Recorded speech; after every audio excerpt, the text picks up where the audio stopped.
This podcast may contain adult themes and triggering topics. Please be kind to yourself if you get triggered by what we discuss. Also, this isn't a substitute for therapy or counseling. Please listen to the appendix at the end for some of our recommendations for resources that will help you find a qualified mental health care provider. Now, we take you to a time in the near future where emotional abuse has been appropriately deemed a crime, and the survivors find a home to reclaim their lives and freedom. This is Haven, and these are the stories of the reclaimers. Rosemary, I'm so glad to see you. Oh, hi. Phoenix, right? Or Pheeny, whatever you're comfortable with. Oh, yeah, okay. Pheeny. Good to see you again, too. And do you prefer Rosemary? Well, that or just Rose, or even Rosie. Brilliant. Do you mind if I sit next to you for a bit? Yeah, of course. Here, let me condense a little. What are you working on? Just a welcome sign for my daughter's front door. She and her husband just moved into a new house, and I wanted to do something nice for them. Oh, that's really sweet, Rose. I'm sure she'll love it. What are you doing here? I mean, what are you working on? I'm not really working on something now, but I love woodworking. I just really love making beautiful things, especially for people I love. As for what I'm doing here, I wanted to check in on you. Yeah, thanks. I'm doing all right, but I guess you knew that? Oh, no, I didn't. I thought you were a detected empath. Yeah, but this isn't a session, and I didn't ask for your consent to use my empathy. Oh, I'm still kind of unsure about how all of this works. I haven't really looked at the stuff you and Persephone gave me in that intake. I feel kind of blurry from the trial and everything. Rose, would you like to do a session today about the blurry? We could step into one of the gardens and have a session right now if you'd like. I've got some time. Yeah, I think I'd really like that.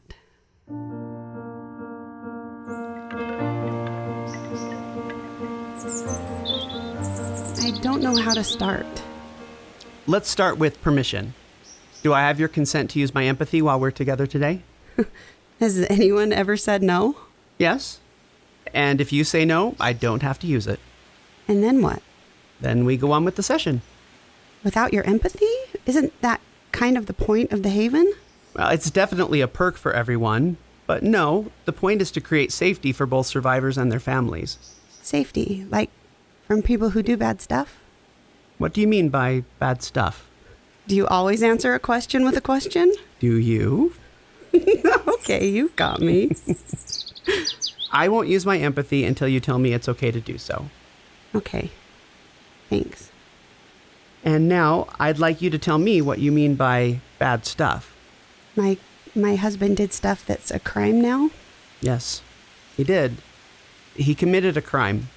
And it's very important that it be labeled a crime and that you have validation that what he did was abusive and that he was charged in a court of law and that he is now in rehabilitation because of it. I'm old enough to remember when it was called prison.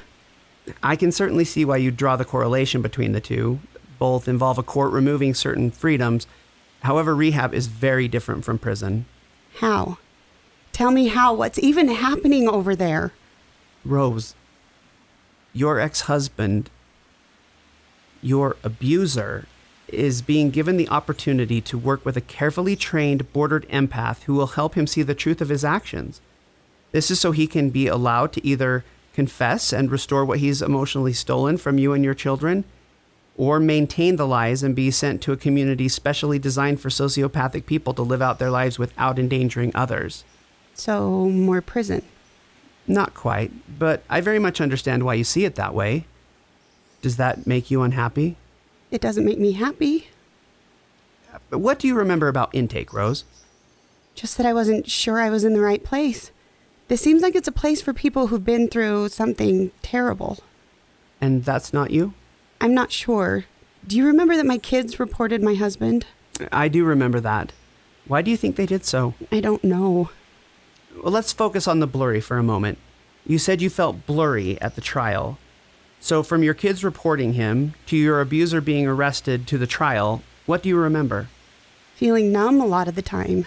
Trying to figure out why everyone was using all of these big psychology words to describe what he'd done. Yes, he made me cry sometimes, but I made him cry right back. We both made mistakes. It's the sign of a good marriage that you both forgive, right? Is cheating multiple times the sign of a good marriage? So he's not perfect.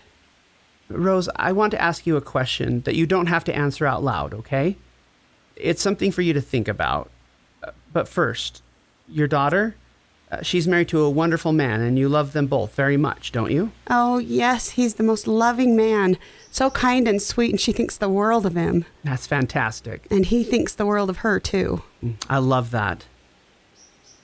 Rose, if your daughter's husband cheated on her... What? No, he would never. But if he did, how many times should she let it happen? I don't know how to answer that. That's why I asked it as a question just for you. You don't have to answer. It's a thought. I know where you're going with it, though. You want me to say that I'd tell her to leave after the first time. And why would I want you to say that? Because then maybe I'd admit that cheating with 8 other women meant that my husband is an abuser. Rose, it's not the cheating alone that makes him an abuser. It's how he handled it when he cheated. Will you tell me about the 4th time he cheated? You said you wouldn't read me. I'm not going to unless you say it's okay. Then you have some kind of a case file or something? No, I was at your abuser's trial. You were there? Do you go to all the trials? Not all of them, but the intake team felt you needed a continuous support system in place. They were worried because what you describe as blurry, what we describe as shock or trauma mind.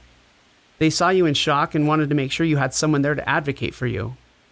I thought that was the lawyer. My daughter said the lawyer was there to stand up for our family. When I hear advocate, I think lawyer. Well, lawyers are great for helping with prosecution, but they don't have time to do the advocacy work necessary throughout and after the trial.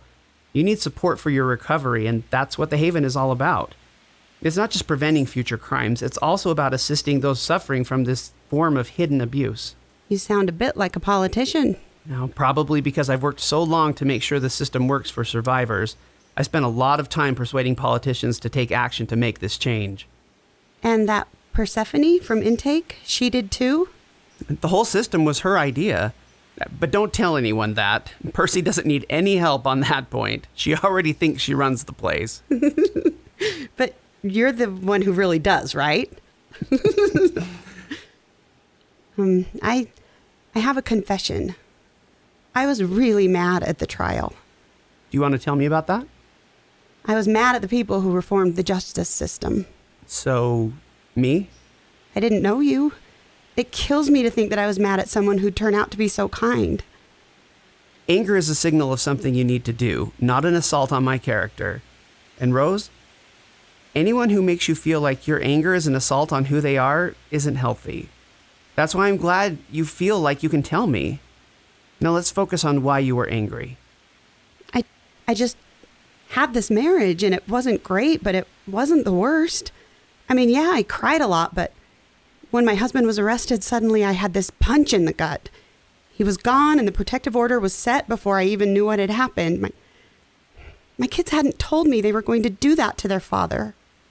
Do you think you have any anger for them? Yes, and that feels awful.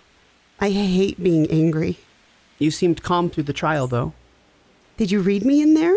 No. I don't read people without their permission unless they broadcast emotion out for purposeful sharing. I'm just telling you what I observed. Oh. So you're angry, you're feeling awful, and yet there you are seeming calm to anyone who looks at you. I guess maybe I felt like I needed to make it look good. Why? I didn't want anyone to think I supported my husband getting charged. But at the assigning, Sentencing? you read a statement about what he'd done to you. I know. I'd been listening to everything and I don't know what came over me or why I suddenly thought that he was guilty. I don't know. Some days I can't tell. He was judged guilty by a jury of heightened empaths. It wasn't just proof, which your kids had provided from your home monitors. It was that your abuser openly broke the law by trying to control you.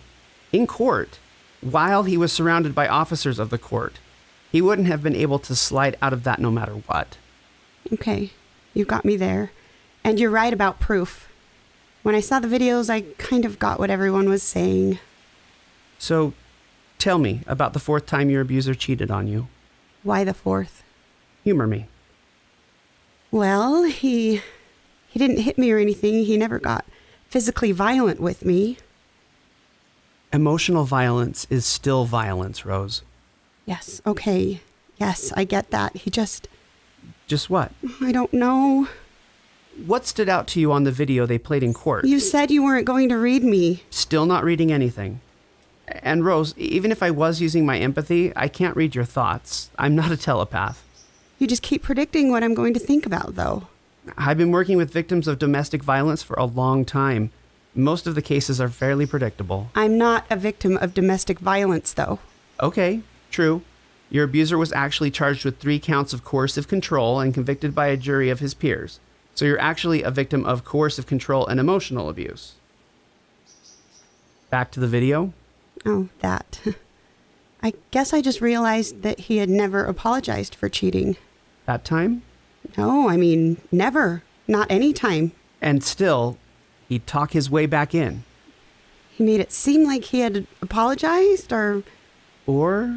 like it was my fault. And the 4th time? Was that like the others?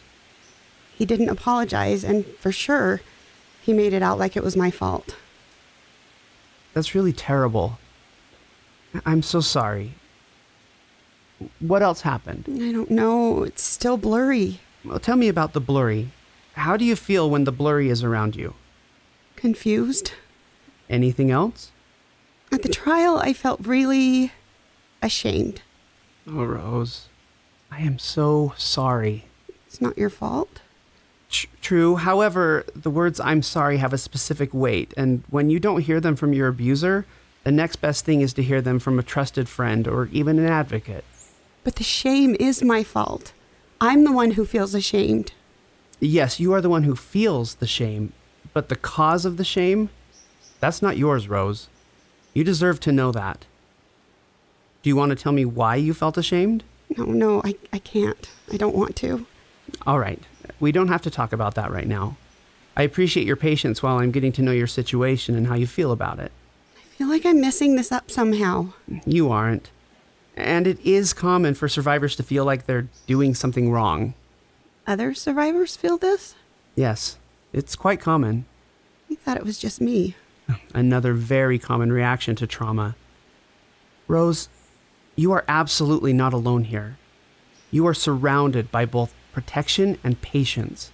I'm here for you, and there's a whole team of others working on your case. You also have other survivors around you to show you the ropes and give you inspiration. Thank you. That's really... Oh, Pheeny. What is it? If I say now you can read me, I mean, do your empathy thing, right? Yes. Okay, go ahead. Rose. Oh, there's so much grief and sadness here. There's oceans of it. Will you tell me what it's about? It's what happened after the 4th time. What happened? He got me to, he wanted to sleep together that night. Did you want to? I didn't tell him no. That's not what I asked. I know, but if I didn't say no... Rose, I want you to consider someone else's marriage. Maybe not your daughter, but maybe one of your friends. Who is your friend at the trial? Marnie? Okay, if Marnie's husband cheated, lied about it, then manipulated her so she felt obligated to sleep with him just hours after he'd been discovered cheating, what do you think she should feel? Not blurry. Well, that's a good start, Rose. I'd want her to feel angry, to kick his ass to the curb. I'd want her to walk out and not look back and be strong enough to tell him to go to hell. What else? I'd want her to not have sent him a message while he was in rehab, begging for his forgiveness. Go on. What else? I'd want her kids to report him so that she could walk away forever and never give him another moment's thought. Ever. Ever. So why do I still want him so much? Why do I love him still? It hurts so much to love him, but I still do. That's not love or wanting him. That's something called trauma bonds. Oh, yeah, I remember that. That was something during the intake team told me about during the trial. Good. I'm glad you remember. What do you know about trauma bonds? They're biological, caused by abuse.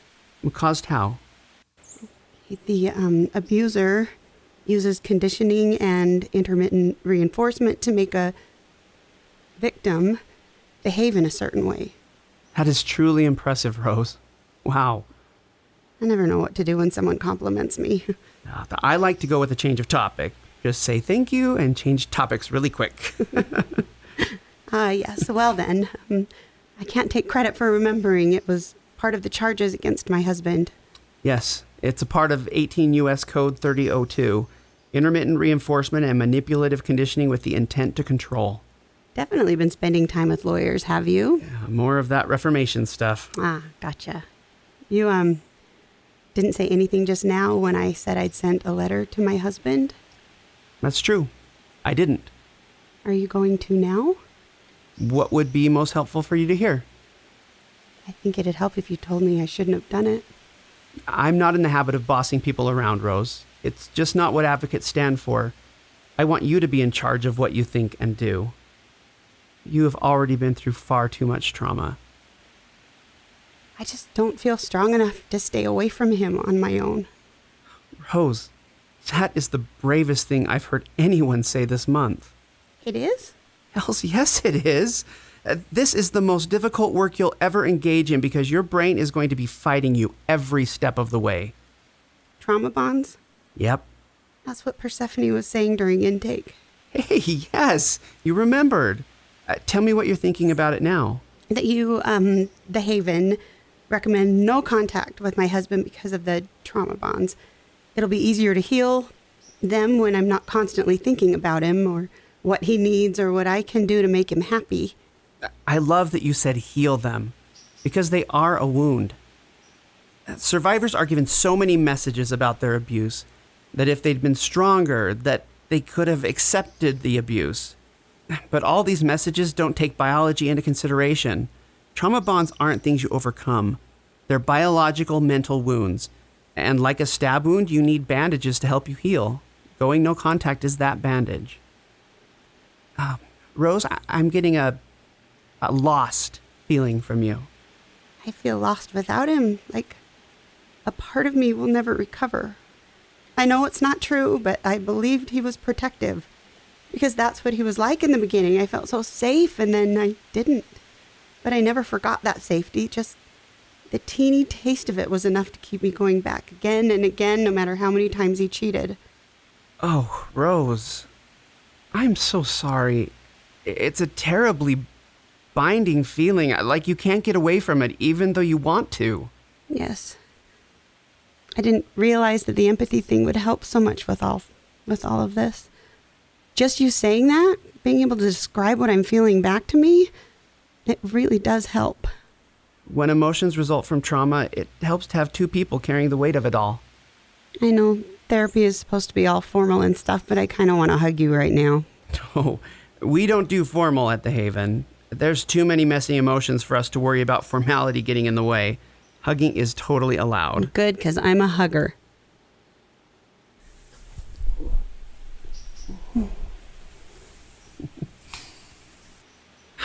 Well, I think you've got the two main points of Haven now. Hugging and... Consent. We always ask permission. It's about restoring control to the survivor. I'm okay with that. You're feeling a sudden swirl of emotions. Do you want to tell me what it's about? I'm ready to go no contact for real now. Oh, wonderful. Rose, I am impressed with your resolve. What if I walk you through a couple of empowering tools to help you solidify? Oh, yes, please. Okay, there's two I'd like to suggest. The first has to do with reading up on what you've been through, getting more knowledge.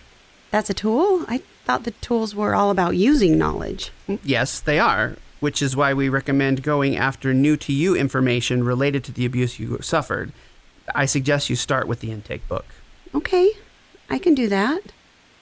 Here's a pro tip from our previous survivors. Many of them choose to listen to the intake materials because they say it combats the other conditioning from their abuser. Having a soothing voice in your ear helps you with the messaging your abuser fed you. Or you may prefer to read the intake book or watch the videos. However you choose to interact with this information, the point is to increase your awareness of what happened to you, build self-care into your routine, and provide comfort through validating stories of others. That sounds dreamy. Good. We're moving away from the blurry. Yes. I can already see things more clearly. Okay, the next tool? Yes, I'm ready. Replacement.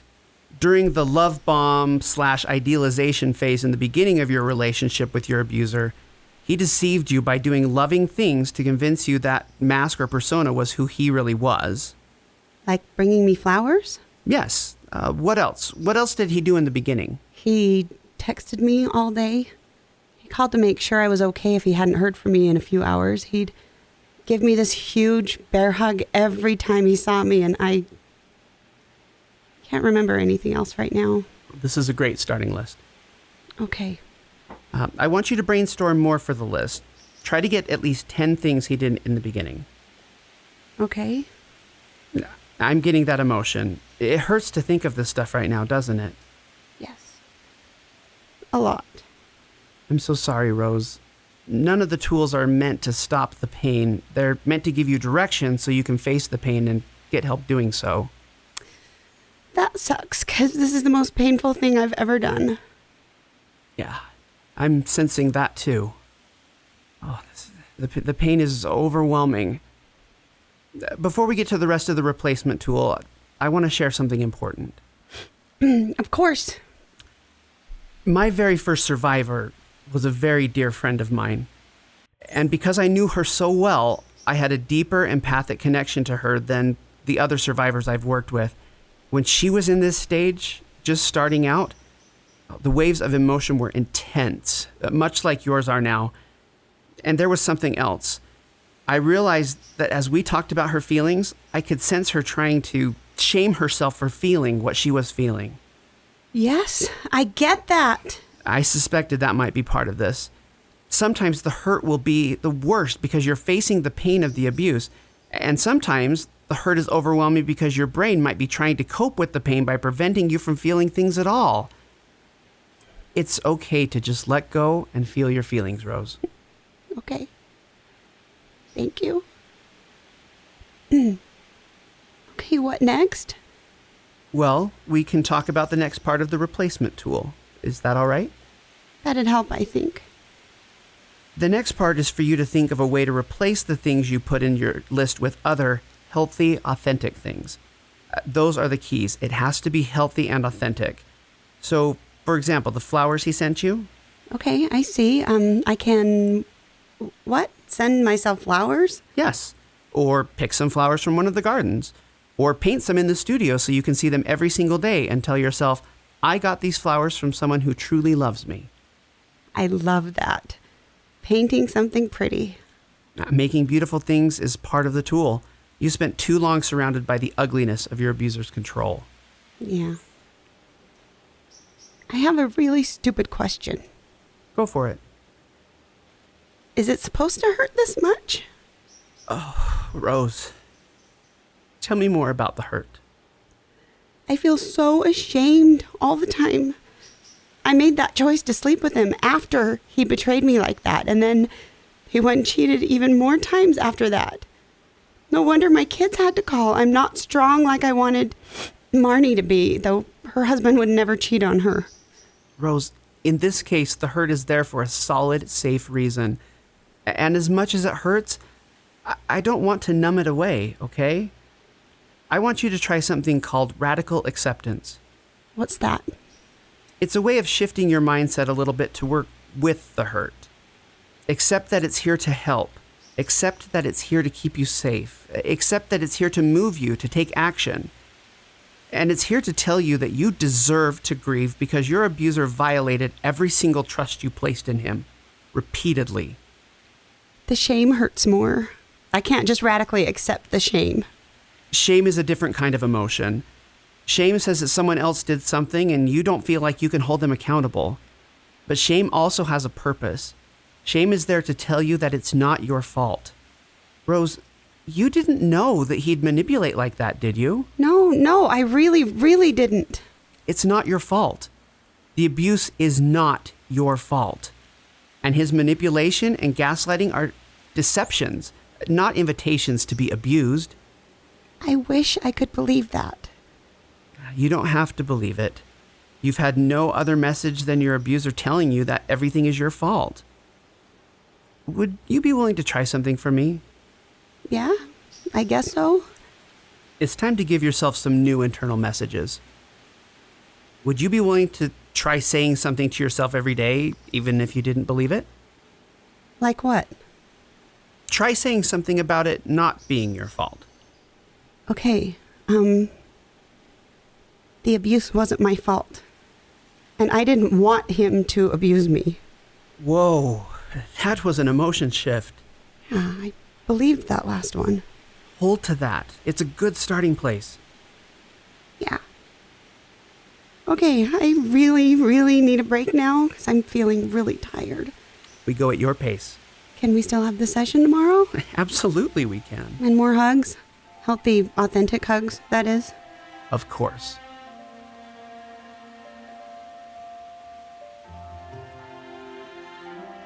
Hey, it's Percy and Pheeny here. What you've just heard is a work of fiction, but we know that many listeners are living in a world of pain that isn't fictional at all. At the end of every episode, we're going to include an appendix of sorts. Some things we hope will serve those who live with the reality of fear and pain every day.